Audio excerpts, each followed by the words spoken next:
All right, Mr. Lowry, Downton, give us your honest assessment. I want real candor now. Is the show past its prime? I don't necessarily think so. I think it did have some major changes in the third season. It had a couple of very significant characters who left the show feet first. And it comes back, and it takes a little while in this new season to recover from that. But it very quickly adds a fairly meaty plot that really drives the narrative through most of the season. And I think the people who are hooked on the show and the number of characters it juggles will be hooked all over again. A lot of other shows coming back this month. What should we be looking for?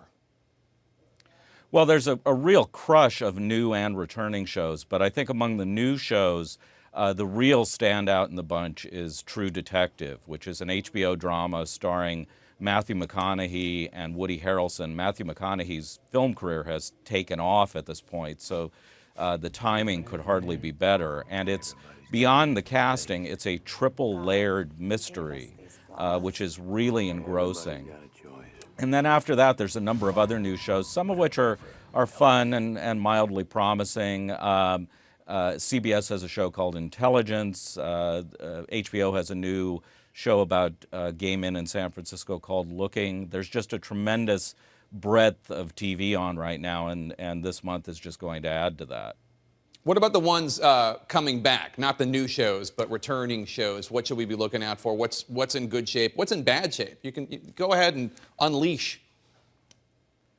Well, I think, Girls returns on HBO, and I think that's a show that's been overrated and overappreciated kind of from the beginning, and it feels very much that way with the third season, and just that it feels like a lot more of the same. And then Fox's The Following, which was a show which I really liked the first 3 or 4 episodes, and then I thought creatively just went off the rails by the end of the season, comes back for a second season, and I've seen the first couple, and it looks like it's just sort of picking up, unfortunately, where it left off.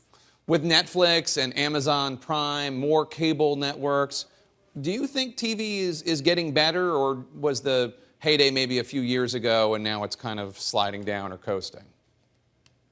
I think we're really at a point right now. I mean, we've lost some major shows, recently. Breaking Bad ended its run pretty spectacularly just a few months ago.